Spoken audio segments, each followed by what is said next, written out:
제가 여러 번 수요일 저녁에 특히나 비 오는 수요일 저녁이면 제가 자주 하는 이야기가 있죠. 비 오는 수요일 저녁에 예수님이 재림하실 거다 하는 우스갯말 같은 그런 이야기는 제 얘기가 아니고 제가 신학교 다닐 때 교육전도사를 할 때 저 번동 수유리 옆에 번동제일교회 제가 중등부 전도사를 한 3년 했는데 그때 그 번동제일교회 그 담임 목사님이셨던 백낙기 목사님이란 분이 평양 분이세요.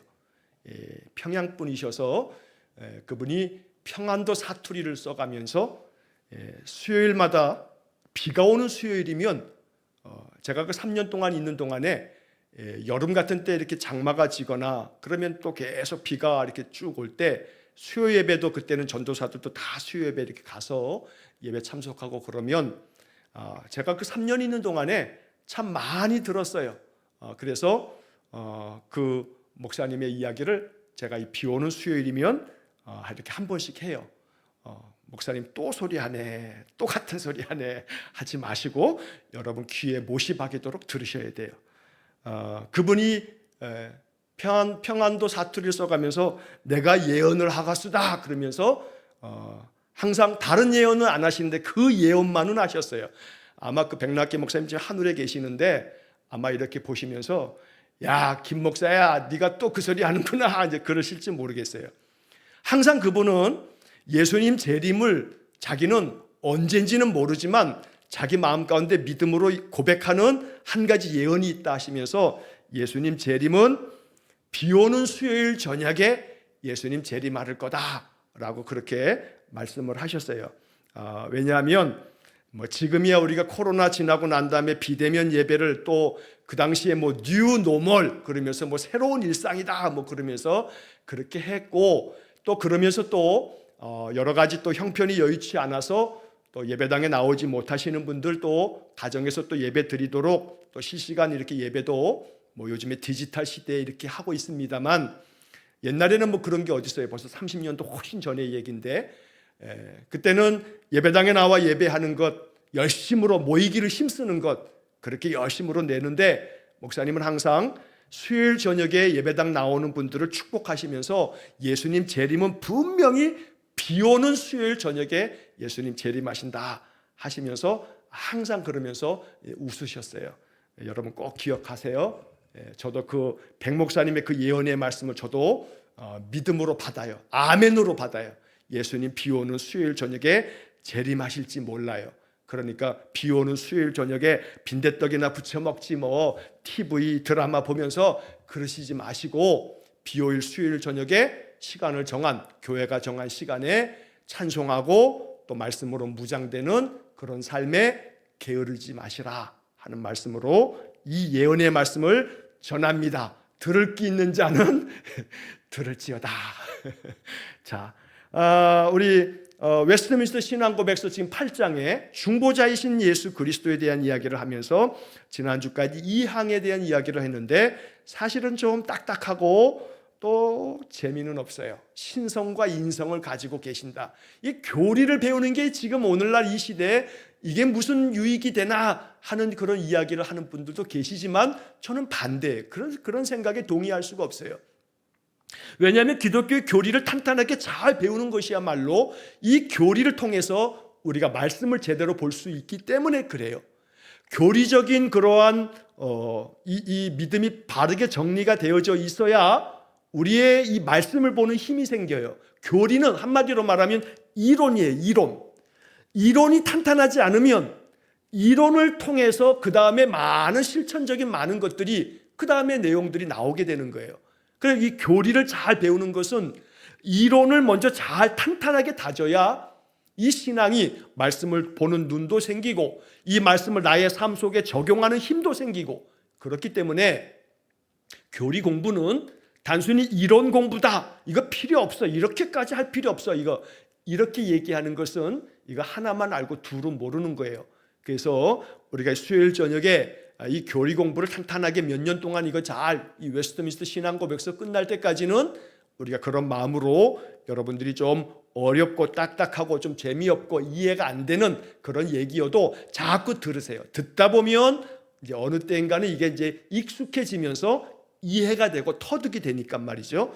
자, 이 항이 예수님의 신성과 인성, 예수님은 하나님과 본체신 성자 하나님이시다. 그래서 성부 하나님이 제일 높은 신이고, 그 다음에 성자 하나님은 그 다음에 조금 급수가 좀 낮은 신이라든가, 그 다음에 성령 하나님은 제일 밑에 제일 낮은 신이다 라고 하는 그런 생각을 가지면 안 되는 거예요. 그런 거 생각을 하는 사람들이 있었기 때문에 이런 성자 하나님은 어떤 분이냐? 이분은 하나님과 성부 하나님과 본체시다, 같은 하나님이시다 라고 하는 삼위일체의 신앙 고백이 2000년 교회 역사 가운데 만들어졌어요. 그러나 또한 동시에 예수님에 대한 신앙 고백에 있어서 니케아 신조라고 하는 AD 325년에 이제 정립이 되어졌던 그 신앙 고백은 예수님은 신성과 인성을 다 가지고 계신 분이시다. 그래서 예수님은 참 하나님이시면서 예수님은 참 인간이시다. 이거는 제 말이 아니고 니케아 회의에서 결정된 그런 신학적인 그런 문장이에요. 예수 그리스도는 참 하나님이시며 참 인간이시다. 이건 대단히 중요한 우리 기독교 교리인 거죠. 자, 그래서 이제 그 다음에 오늘 이제 3항으로 넘어와서 3항의 이야기들을 좀 보면 3항에 이제 이런 이야기로 시작이 됩니다. 인성을 입으심으로써 신성과 결합되신 주 예수는 성령으로 인하여 한량 없이 성화되고 기름 부음을 받으셨다. 자, 인성을 입으심으로써, 인성, 사람이 되셨다는 거예요. 우리와 똑같은 인간으로 이 땅에 오신 거죠. 자, 그런 인성을 가지고 이 땅에 오신 예수님께서 우리에게 나타내 보이시는 모습을 이제 이 3항에서 몇 가지를 정리하고 있어요. 자, 그 하나는 인성을 입으심으로써, 즉 육신을 입고 이 땅에 사람으로, 우리와 똑같은 사람으로 오신 예수님은 신성과 결합되셨다. 그러니까 그 예수님 안에 신성, 성자 하나님, 신으로서의 그 하나님이 예수님 안에 결합되어 있다는 거예요. 자, 그래서 그 예수님은 성령으로 인하여 한량 없이 성화되고 기름 부음을 받으셨다. 그러니까 예수님은 신성을 가지고 계신 성자 하나님이시지만 사람으로 이 땅에 오실 때에는 우리와 똑같은 사람으로 인성을 가진 사람으로 오셨기 때문에 예수님도 역시 마찬가지로 성화되어지고 기름 부음을 받으셨다, 이런 말이에요. 성자 하나님은 하나님이시기 때문에 성화가 필요하지 않아요. 예수님은 그냥 거룩함, 그분이 거룩하신 분인데 성화, 말 그대로 거룩하게 되어지는 거, 이게 성화예요. 거룩해지는 거.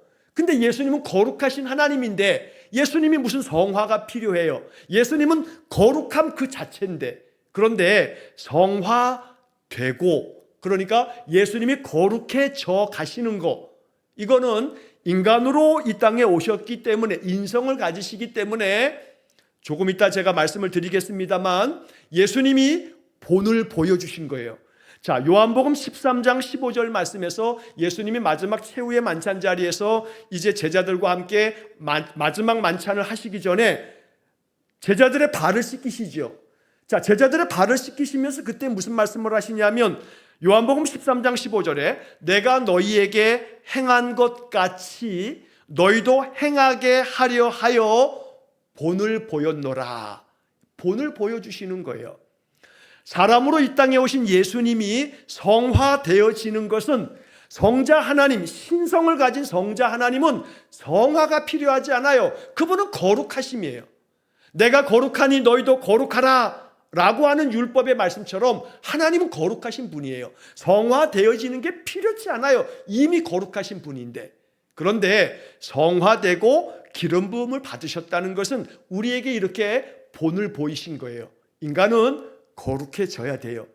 칭의, 의롭게 되어지면, 의롭다고 칭하여지면 칭의의 다음 단계는 성화죠. 성화. 거룩해지는 거예요. 그렇게 성화의 과정을 겪으면 우리는 어떻게 돼요? 거룩한 단계를 넘어서서 영광스러운 영화의 단계로 나아가는 거죠. 그 영화는 하나님 나라에 들어갈 때 가장 완전한 영화를 이룰 거예요. 그러나 꼭 하나님 나라에 들어가 천국 가서만 이루어지는 것이라고 그렇게 생각하면 안 돼요.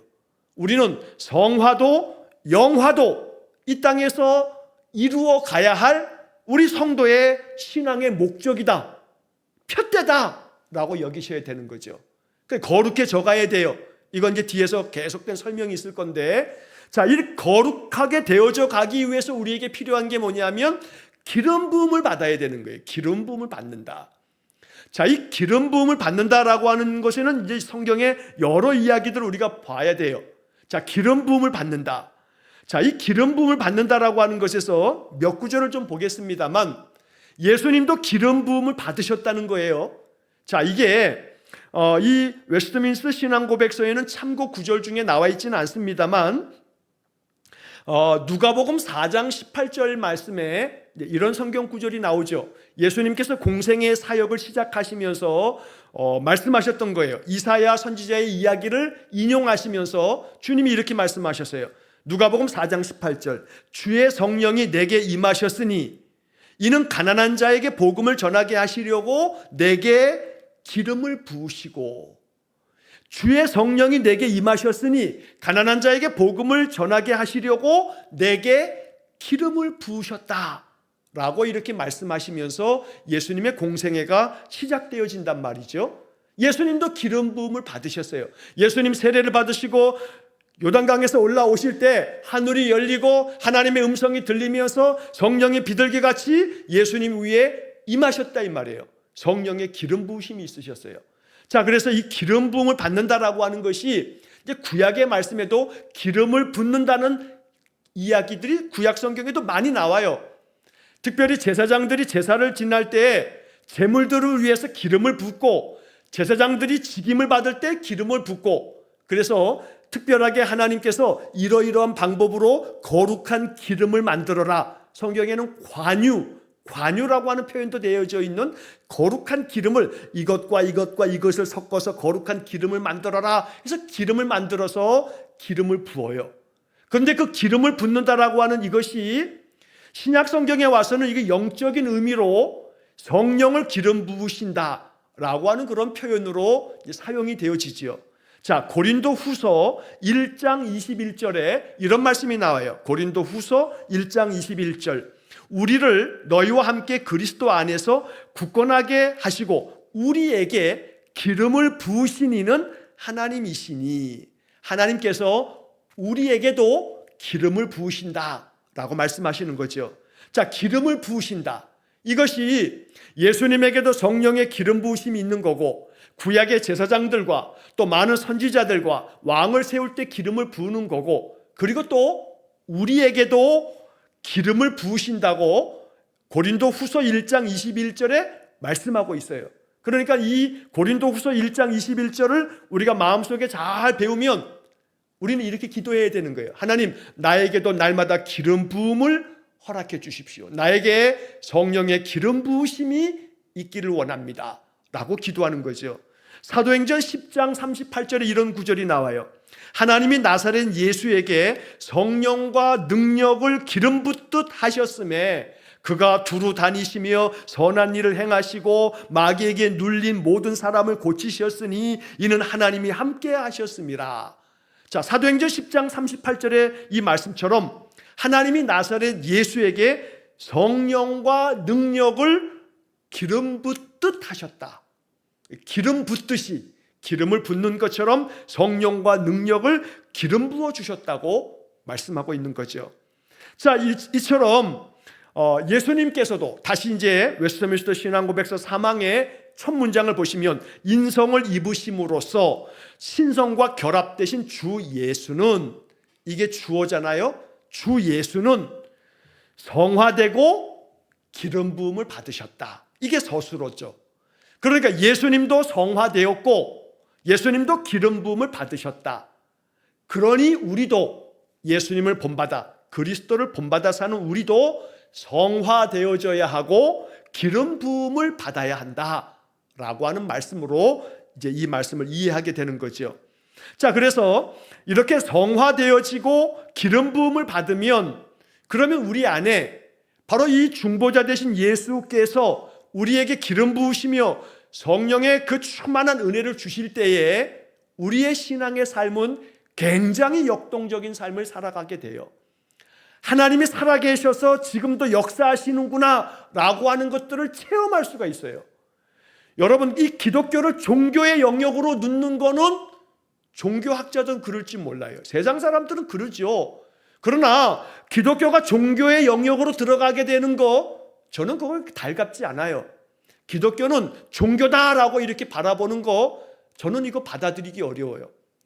종교죠, 물론 종교이나, 그러나 이 기독교가 다른 종교와 다름은 기독교 안에는 생명이 있어요. 생명. 기독교는 종교적 범주에 이렇게 포함시키면 기독교는 대단히 이건 지극히 이 철학의 부분으로 넘어가 버려요. 여러분, 종교라고 하는 이 개념은요, 굉장히 철학적인 개념이에요.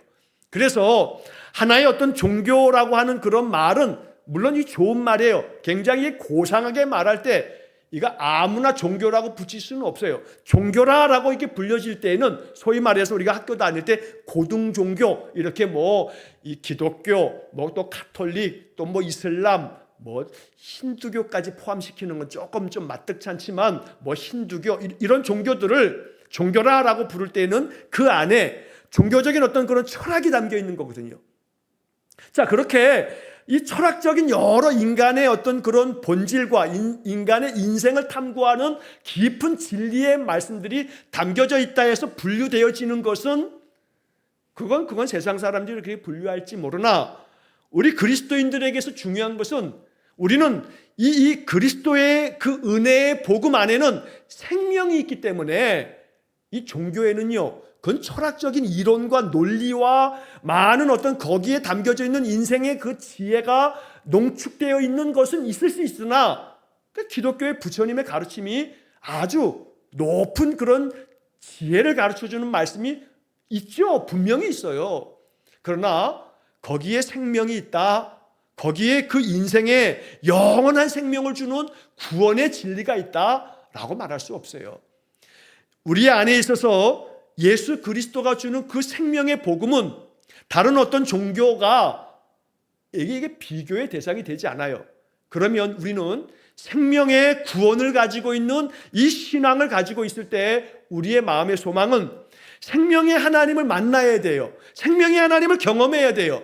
그 살아계신 하나님이 역사하심이 우리의 삶 속에서 경험되어져야 돼요. 하나님 살아계시는구나. 이렇게 역사하고 계시는구나. 나에게 이러한 은혜를 베풀어 주시는구나. 이것이 인격적으로 고백되어지고 경험되어질 때 기독교는 종교가 아닌 이것은 생명이야, 생명.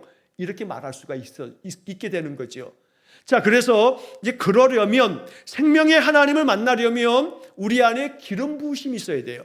성령의 충만함이 있어야 되는 거죠. 그래서 이제 이 첫 문장에서 그 중간에 마치 삽입구처럼 포함되어 있지만 성령으로 인하여.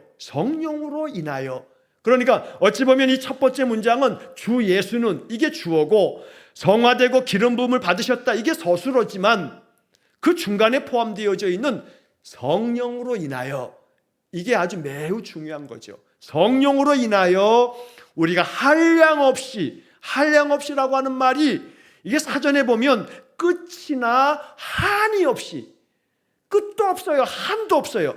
성령으로 인하여 우리는 그렇게 성화되어지는 거예요. 자, 그러면 문장을 가만히 잘 보세요. 한량없이가 뭘 수식하냐 하면 한량없이 성화되는 거예요. 그러니까 이 성화되고라고 하는 말을 수식하는 수식 어구가 한량없이 끝도 없이. 이 말은 우리의 성화는요 끝도 없어요. 다 이루었다 하면 안 돼요. 내가 다 이루었어. 나 배울 거 다 배웠어. 아이고 내가 제자 훈련도 받고 사역 훈련도 받고 내가 교회에서 뭐 베델도 했고 크로스도 했고 내가 뭐 모든 거 다 했어 라고 한들 한량 없으신 예수 그리스도의 거룩함에 이를 정도로 되었는가? 아니거든요. 그래 우리는 푯대를 향해서 끊임없이 나아가매 한량없이 성화되고 기름 부음을 받으신 주 예수님을 바라보고 나아가야 되는 거죠. 그러니까 결코 내 신앙의 삶의 분량에 만족하시지 마세요. 이게 자족하는 비결을 배우면 이게 경건에 유익이 있다고 자기 신앙도 만족해버려. 이 정도면 돼. 그래가지고 주일 한 번 지키고도 만족해. 이거 만족하며 살라고 했는데 그때는 왜 이렇게 참 이게 머리가 이게 아주 그냥 빠르게 돌아가는지. 그건 참 지혜로운 게 아니에요. 죄송합니다. 이런 못된 말을 들으셔도 여러분 이거 소화할 줄 아셔야 돼요. 목사님이 또 이것 때문에 또 상처 받았네 어쩐네 그러시지 마세요. 간사하게 돌아가면 안 돼. 이거 제가 양해를 구하고 드리는 말씀이에요. 이것 때문에 또 시험 받지 마세요. 신앙이 이 정도면 됐다, 이 정도면 만족해 라고 하는 그 만족은 여기서 쓰면 안 돼요. 자꾸 여기서 쓰니까 이게 간사한 마귀에게 넘어가는 거예요. 그리스도의 장성한 분량에 이르도록 나아가야지. 이 정도면 돼. 주일 한 번 지키면 됐지 뭐. 그건 아니에요. 한량없이 성화되신 예수님을 배워야 되는 거예요. 제가 좀 전에 요한복음 13장 15절 내가 너희에게 행한 것 같이 너희도 행하게 하려 하여 본을 보였노라. 예수님이 이렇게 한량없이 성화되셨다면 우리도 그래야 되는 거예요. 그러니 주일 하루만, 주일날 오전 예배만 드리면 난 충분히 성화되어지는 거야 라고 하시면 안 돼요. 그거 안 돼요. 그러니까 그렇게 간사한 꾀를 자꾸 발휘하지 마시고 거기에 만족하지 마시고 여러분들의 신앙의 삶이 이 빌립보서의 이 진보, 믿음의 발전, 믿음의 진보를 위해서 끊임없이 우리는 푯대를 향해서 달려나가야 돼요. 바울이 얘기하는 것처럼 나의 달려갈 길과 주 예수께 받은 사명, 달려갈 길, 그거 다 달려갔다고, 난 오늘 달려갈 거 다 달려갔다고 그러시면 안 돼요. 그러니까 언제나 우리의 이 인생의 삶 한량없이 성화되고 기름 부으심을 받으신 예수님을 배워서 끝없이 끝이나 한이 없다는 게 한량없이라는 말의 뜻이에요. 그러니 한량없이 거룩해지기 위해서 날마다 예배 생활, 그래서 이 구약 성경의 상번제, 이게 매일같이 드리는 번제가 상번제예요. 우리의 신앙에 상번제가 있어야 돼요.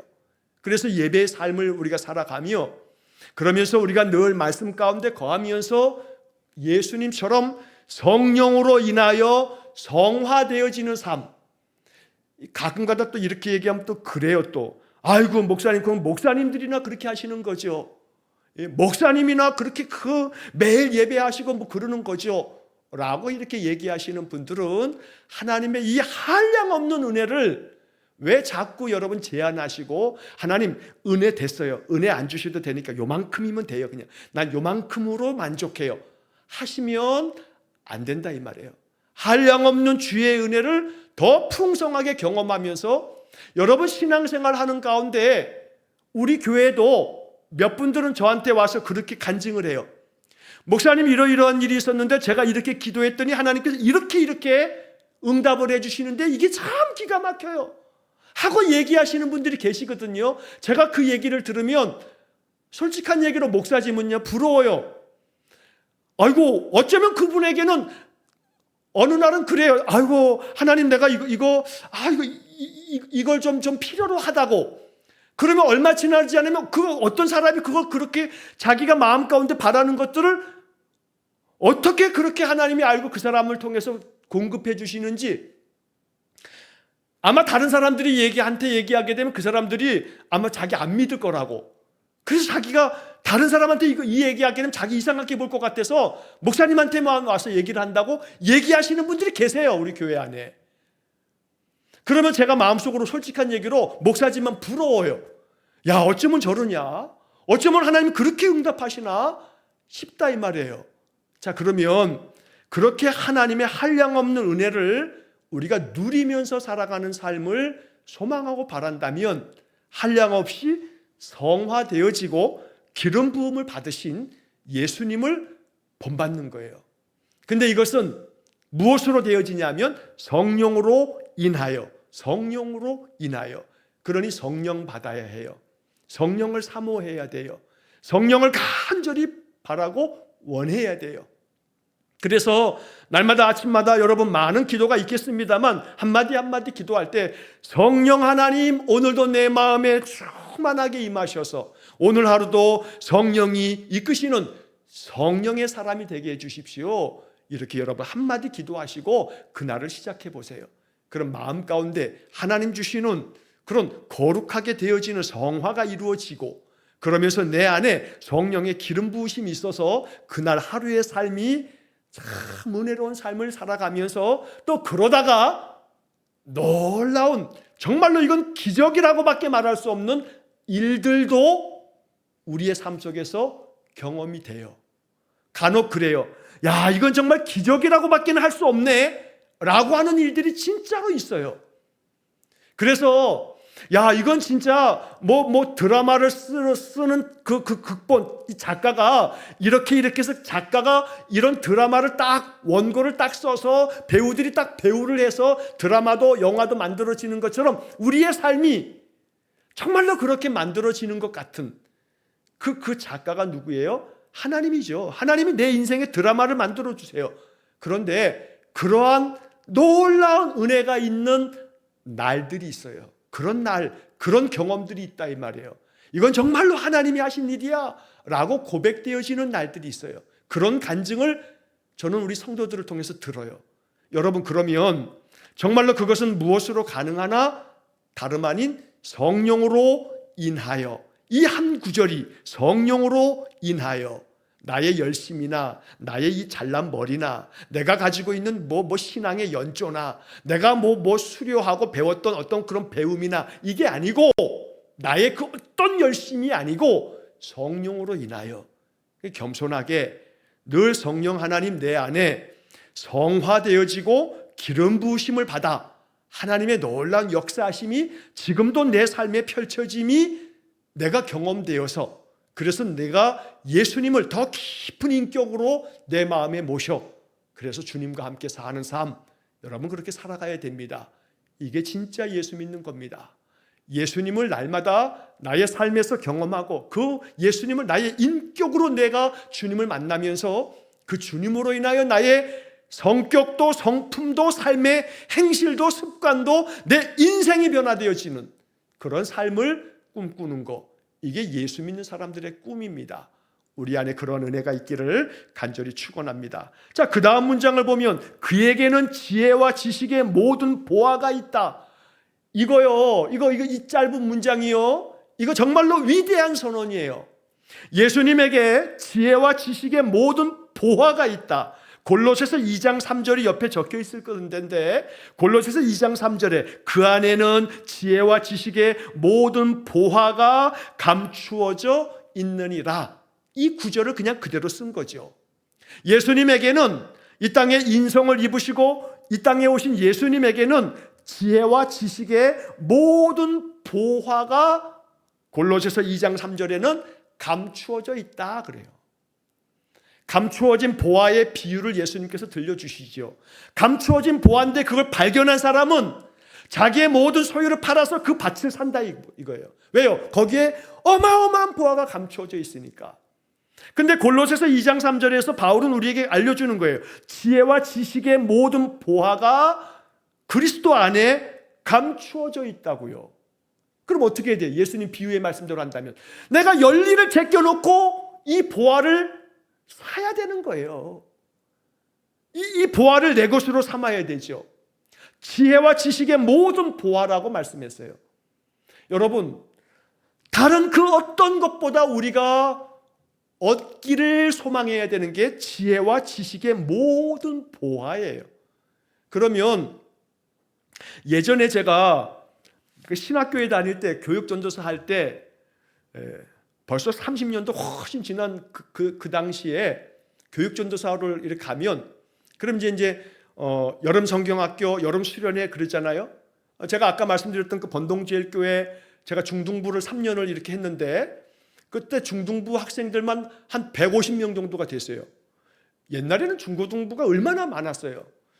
자, 한 150여 명의 중등부 아이들하고 이제 수련회를 가잖아요. 여름 수련회는 뭐 그 당시에 뭐 4박 5일씩 그렇게 가고 막 그랬는데, 그럼 이제 수련회 가서 그 수련회 4박 5일 쭉 지내는 동안에, 그럼 이제 여전도회에서 이제 권사님들 또 여전도회 담당 여전도회가 따라가잖아요. 그 이제 밥을 막 해주시고 막 저기 하시는데, 그럼 이제 프로그램이 막 진행되어지고 그러면 이제 다 선생들이 다 이제 이렇게 맡아서 이제 하는 동안에 이제 전도사인 저는 이제 그러면서 이제 잠깐 이제 쉬는 시간이 좀 있어요. 여유가 생겨요. 자, 그러면 이제 거기에 이제 같이 이렇게 와주신 권사님들하고 이렇게 이야기를 나누면 막 60대, 그때 30년 전에 60대, 70대는요, 지금의 막 70대, 80대 이상의 그런 느낌이잖아요. 70 넘으신 1여전도회 권사님들이 그 중등부가 담당이 됐다고 해서 오시면 70이 훨씬 넘으신 그 이상의 권사님들이 이야기를 이렇게 해주시는데, 아주 솔직하게 전도사님, 내가 배운 게 없어서 글자는 못 읽는데, 글자를 못 읽는 무학자가 많았어요.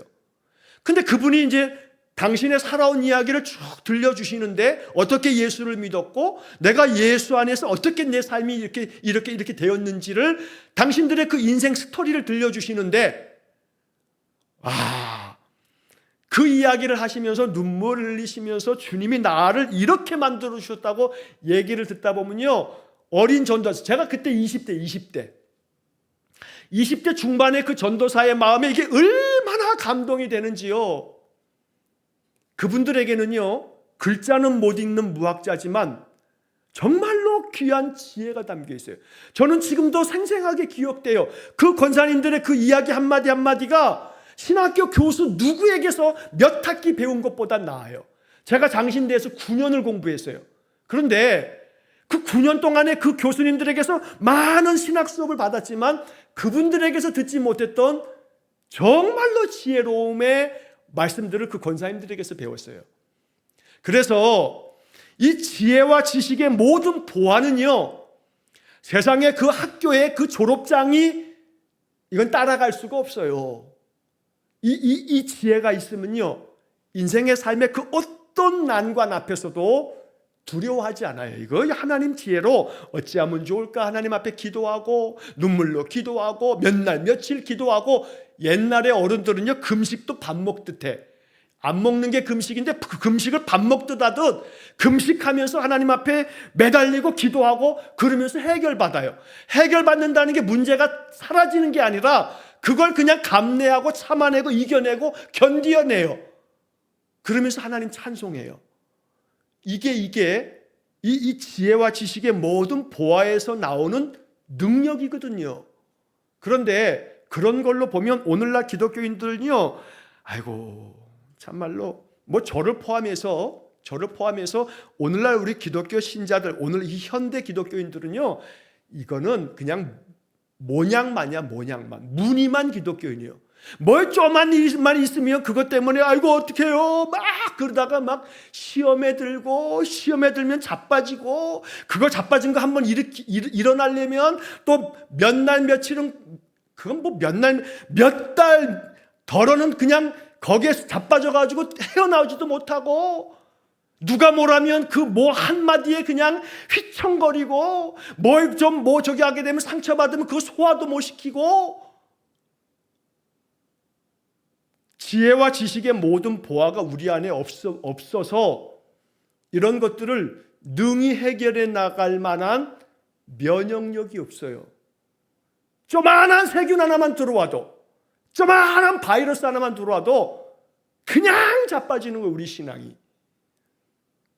그래서 내 안에 과연 영적인 면역력이 정말로 충만한가?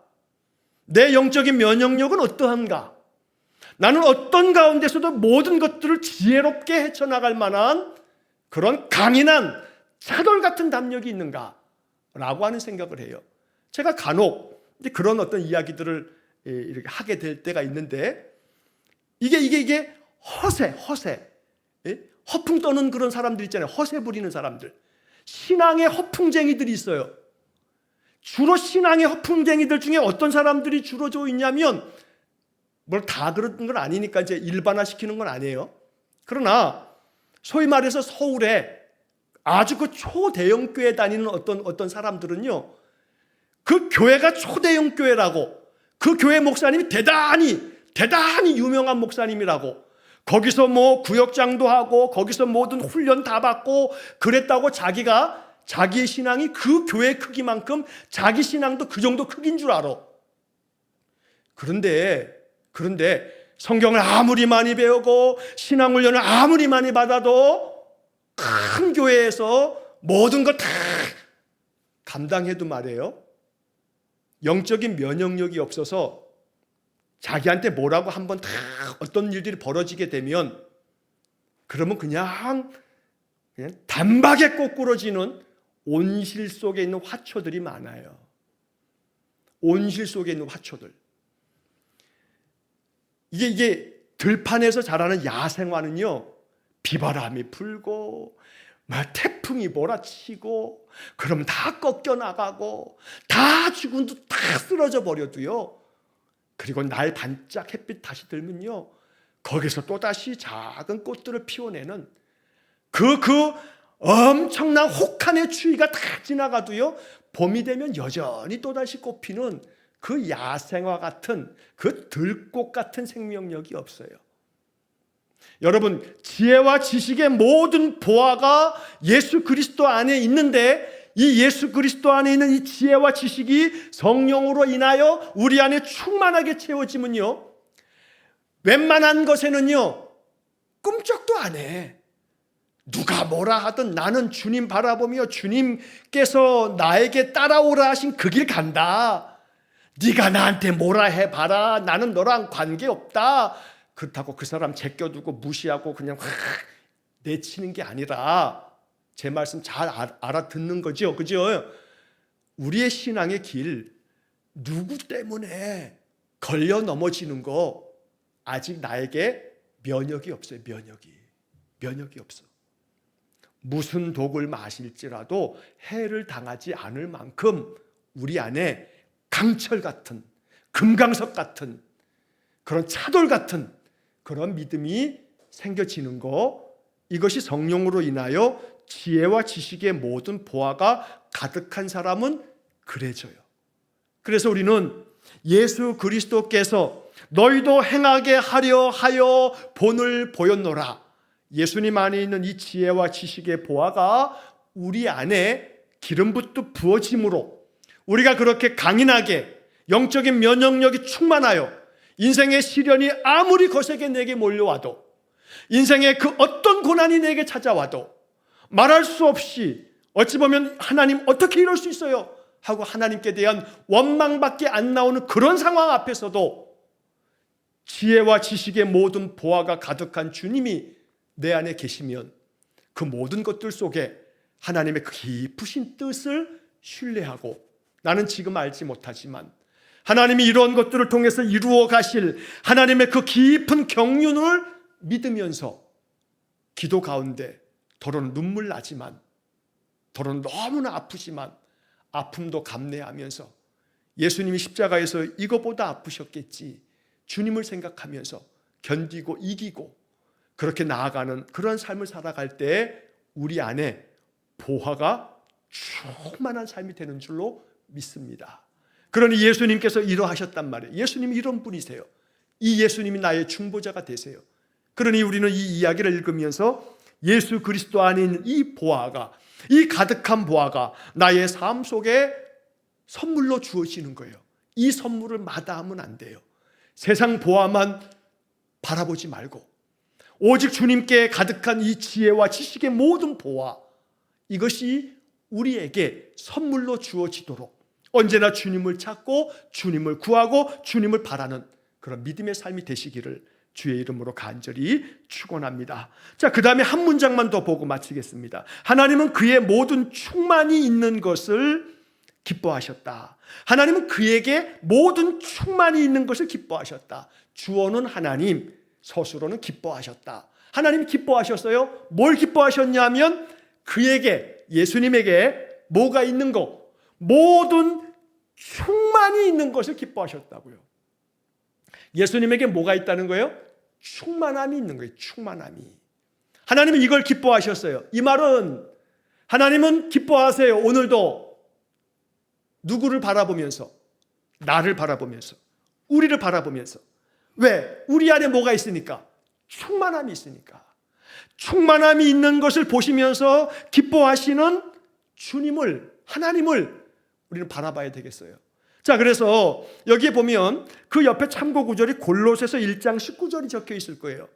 골로새서 1장 19절에 이런 말씀이 적혀 있어요. 하나님께서는 모든 충만으로 예수 안에 거하게 하시고, 예수님 안에 뭐가 거하냐면 모든 충만이 거한다는 거예요. 자, 그러면 예수님 안에 모든 충만이 거한다. 그러면 이제 이 예수님 안에 있는 그 충만, 근데 모든 충만이에요. 모든 것에 있어서 충만하심이 예수님 안에 있다 이 말이죠. 자, 이것을 하나님이 기뻐하셨어요. 이 말은 다시 말하면 하나님이 기쁜 마음으로 예수 안에 충만함을 부어주셨다, 그런 말이에요. 그러니까 이 말은 또다시 적용하자면 하나님은 우리 성도들에게, 하나님을 찾는 이들에게 너무너무 기쁜 마음으로 우리에게 뭘 부어주시냐면 충만함을 부어주시는 거예요. 자, 이 충만이라고 하는 말을 우리가 읽어가면서 요한일서 1장 4절, 이 웨스트민스터 신앙고백서는 참고 구절로 써 있지 않지만 몇 가지 구절들을 좀 볼 필요가 있어요. 요한일서 1장 4절에 보면 이런 말씀이 나와요. 우리가 이것을 쓰면 우리의 기쁨이 충만하게 하려 함이라. 사도 요한이 요한일서를 쓰면서 우리가 이렇게 이 글을 쓰는 것은 우리의 기쁨이 충만하게 하려 합니다.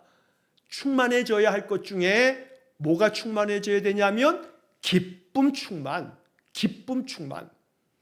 자, 우리의 기쁨이 충만하게 하려고 이것을 썼다. 그러면 그 기록된 성경을 우리는 성령의 감동으로 하나님의 말씀으로 날마다 읽고 묵상하면서 살고 있어요. 말씀 생활하고 있어요. 그러면 이렇게 충만한 기쁨으로 쓰여진 이 성령의 감동이 되어져 있는 이 책을 읽고 묵상할 때 우리 안에 뭐가 부어지는 거냐면 기쁨이 충만하게 부어지는 거예요. 왜냐하면 기쁨이 충만하게 이것을 썼으니 이 기록된 이 하나님의 말씀을 받을 때 우리 안에도 기쁨 충만. 자, 에베소서 3장 19절 말씀에는 이런 말씀이 나와요. 그 너비와 길이와 높이와 깊이가 어떠함을 깨달아 하나님의 모든 충만하신 것으로 너희에게 충만하게 하시기를 구하노라. 하나님의 모든 충만하신 것으로 너희에게 충만하게 하시기를 구한다. 우리에게 충만해지는데 뭐가 충만해지냐면 하나님의 모든 충만한 것으로 너희에게 충만하게 되기를 기도한다고 바울이 에베소 교회 성도들에 대한 기도를 할 때 그렇게 기도하는 거예요. 하나님의 모든 충만함이 에베소 교회 성도들에게 충만해지기를 원합니다 하고 기도했다는 거죠. 우리가 이렇게 기도해야 되는 거예요. 예수 안에 있는 그 지혜와 지식의 모든 보화가 내 안에 충만해지기를 원합니다 라고 기도하는 거죠. 자, 한 구절만 더 보자면 로마서 15장 13절 말씀에 이런 구절이 나와요. 로마서 15장 13절, 소망의 하나님이 모든 기쁨과 평강을 믿음 안에서 너희에게 충만하게 하사, 너희에게 충만하게 하사 성령의 능력으로 소망이 넘치게 하시기를 원하노라. 로마서 15장 13절 말씀처럼 소망의 하나님이 모든 기쁨과 평강을 믿음 안에서 너희에게 충만하게 하사. 이 충만해져야 돼. 충만해져야 돼. 기쁨과 평강이. 기쁨과 평강이. 또한 성경의 많은 곳에서 성령이 충만하여질 것을 말씀하지 않습니까? 사도행전 13장 9절, 바울이라고 하는 사울이 성령이 충만하여 사도행전 13장 52절, 제자들은 기쁨과 성령이 충만하니라. 우리가 충만해야 될 것이 많아요.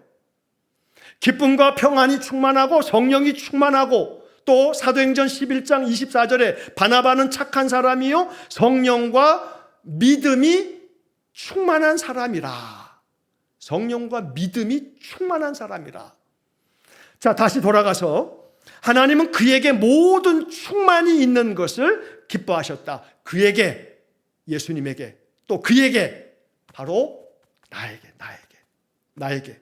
하나님은 나에게 성령의 충만함, 기쁨의 충만함, 믿음의 충만함, 감사의 충만함, 평강의 충만함, 지혜와 지식의 모든 보화의 충만함, 이런 충만함이 있는 것을 기뻐하신단 말이에요.